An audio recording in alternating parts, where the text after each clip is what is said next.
Komite Pembiayaan UMKM itu menyetujui ada dua hal, tiga sebenarnya ya, tiga hal yang bisa menjadi pendorong ekonomi kita. Yang pertama tadi komite memutuskan untuk menciptakan KUR super mikro. Jadi skema KUR super mikro ini adalah untuk para pekerja yang terkena PHK, Mbak Maria. Kalau dari data ke Kemenaker kan tanggal 9 Agustus setidaknya ada 2,9 juta yang terkena PHK maupun dirumahkan ya kalau kita lihat di websitenya.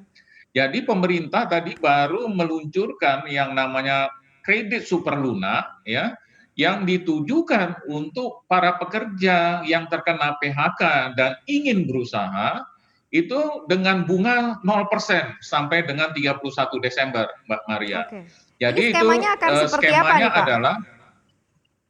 Jadi skemanya itu sampai 31 Desember ini pemerintah memberikan suku bunga 0% kepada mereka, maksimumnya 10 juta ya. Kemudian kalau dia ada pendampingnya ataupun keluarganya yang berusaha, dia membuka usaha baru boleh mendapatkan ini.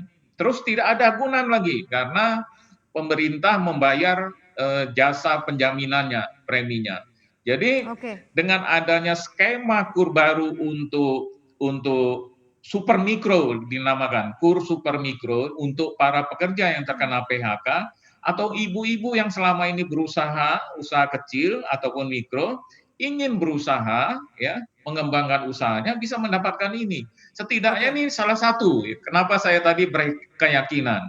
Yang kedua tadi rapat komite juga memutuskan Mbak Maria untuk memperpanjang tambahan subsidi bunga 6% sampai akhir tahun. Berarti kan kalau diberikan tambahan subsidi 6%, itu kemungkinannya debitur bisa suku bunganya 0% juga sampai akhir tahun. Ini berarti dia mempunyai ruang gerak modal kerja yang lebih besar untuk ekspansi usaha. Itu yang kenapa saya termasuk berkeyakinan, termasuk lagi ada satu Mbak Maria lagi, itu ada 2 bank mengajukan tambahan plafon KUR 22 triliun. Ini gara-gara katanya ekonominya udah bergerak, demand-nya meningkat, dia nambah barusan masuk. Tadi sudah disetujui. Inilah maksud saya yang memberikan optimisme saya, walaupun ya itu sah-sah aja ya pengamat untuk menjadi cambuk kita untuk bekerja lebih keras seperti itu ya. Balik lagi Pak ke super mikro ini Pak, ini menarik sebenarnya karena kan memang menyasar mereka teman-teman yang memang kehilangan pekerjaan. Tapi seperti apa nanti syarat dan ketentuannya begitu ya? Seperti stimulus yang diberikan pemerintah untuk para pekerja kan juga ada syarat dan ketentuannya yang 600.000 per bulan itu ya Pak. Ini akan seperti apa gambarannya supaya bisa mendapatkan jenis ke KUR super mikro ini? Lewat bank, ada bank yang ditunjukkah begitu, berapa banyak bank juga yang bekerja sama terkait ini dan berapa besarannya juga begitu yang disiapkan secara keseluruhan dananya seperti apa Pak Iskandar? Jadi Mbak Maria, ini suku bunganya 0% sampai 31 Desember, ini berarti pemerintah membayar kepada penyalur lembaga bank ya maupun koperasi bisa juga. Jadi intinya penyalurnya itu sama dengan penyelenggara KUR sekarang, Mbak Maria ya. Jadi ada 40 sekarang, 40-an penyalur bank, lembaga pembiayaan dan koperasi itu penyalurnya. Jadi bisa menyalurkan dengan suku bunga 0% sampai Desember.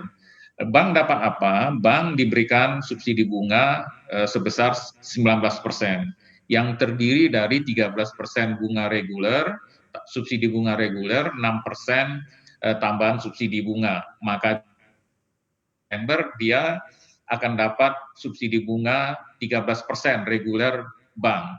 Kemudian dia nanti akan mencat suku bunga kepada nasabahnya sebesar 6%. Ini sama dengan KUR ya. Kemudian maksimumnya Mbak Maria 10 juta. Kemudian agunan pokok usahanya sendiri. Terus yang progresif adalah jelas di sini di state agunan tambahan, tidak diperlukan agunan tambahan ya. Kalau sebelumnya kan tidak wajib. Kalau ini jelas di state tidak diperlukan agunan. Nah, kemudian kriteria penerima KUR ini diutamakan pekerja terkena PHK yang melakukan usaha produktif. Bisa baru ya, bisa kurang 6 bulan, bisa lebih 6 bulan.